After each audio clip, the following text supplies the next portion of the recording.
about subsidies. Subsidies as a percentage of GDP have been coming down since 2020, which was the peak COVID period, down to a level of 1.31% of the GDP in 24-25. Food and fertilizer subsidies have gone down while petroleum subsidies have gone up. Is this a policy shift? Because food and fertilizers often were the larger part of the subsidies. We are back to subsidizing petroleum. Food subsidy is so many different ways, right? You procure MSP, your free food grains. They're all happening. So there is no way in which we are cutting down. There can be small changes here or there, but main schemes are all intact. We are still giving subsidy for fertilizer to the farmers. We have not reduced that.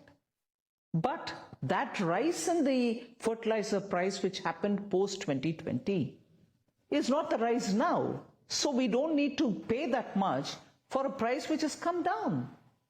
So you're making a saving there? Yes. So it's not the quantum of subsidy, it's the value at which imports were being done. Imports were happening. There was a time when it went skyrocketing. I would have compared it for the per bag price which a farmer pays and the actual per bag cost with which we are importing. So these differences also have to be taken on board before thinking that every reduction means the end beneficiary is paying more from his pocket and the subsidy has been cut. Rahul Gandhi is trying to get, or rather using his offices to get a lot of sympathy from farmers, and today he met in Parliament farmer leaders to discuss legal guarantees for MSP.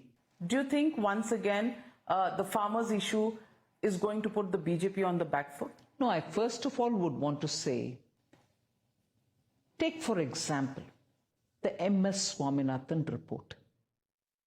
When was it submitted?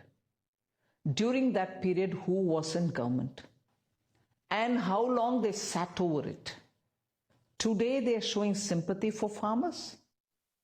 Today they are saying, are you giving as per MS Swaminathan report? I want to ask the Congress, is there no end to your hypocrisy? This MS Swaminathan report was with you in your UPA days. Are you sincerely wanting farmers to be better off? Why couldn't you give it at that time? You sat over that report. But that was then. This is now. You can always say all this, Navika, and you can always say, I'm asking on behalf of the people. Please ask the Congress party this question.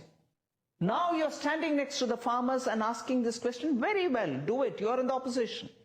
But I want to ask them, and I wish media asks them.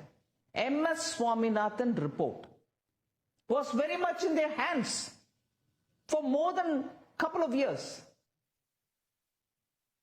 No sympathy at that time to the farmers. You explained to the people that emergency was brought by them, yet their narrative that BJP wants 400 seats because they want to change the constitution, that narrative gained some momentum on the ground. I'm asking, what did the media do about it? It's not my job. You are fighting elections with the opposition parties. How is the media supposed to get into it? Of course, media cannot do anything. I agree. So, on the farmers' issue, I'm giving you an answer on the farmers' issue. You come back to me to ask the same question again and again. Please do ask the Congress party. Okay. The last question. Swaminathan is being raised by the Congress party members even today. Look at the temerity. That report was submitted to their government. They have not done a damn about it then. But today, oh, you're not giving MS Swaminathan. Amazing audacity, I would say. So, Ms. Nirmala Sitharaman, the one very popular scheme that was promised was the Ayushman Bharat coverage to people above the age of 70 years. The provision that has been made by you in the budget has only been revised by about 500 crores for the health department. Do you think you'll be able to, roll out this scheme because that will require 4,000, 5,000 crores? Do you think that's going to be rolled out in this year and the promise will be kept up? I'll have to talk it out with the health ministry to see how they're going to take it up. But no. So you've not provisioned it, but There are several times, for instance, go to looking at Manrega. It's a demand-based. As and when the demand comes from the department, we certainly give it. It's not as if I park the funds ready sitting there. Even at the BE stage, as the year passes by, we'll add. Nobody is denied money once it's made in the budget. The moment the department places that, we'll always... so you'll divert money from somewhere to somewhere else. It's not diversion. We have made a provision, we will give it. Ms. Or Nirmala- else I'll go to the supplementary demand for grants during the next session of Parliament and take it from there.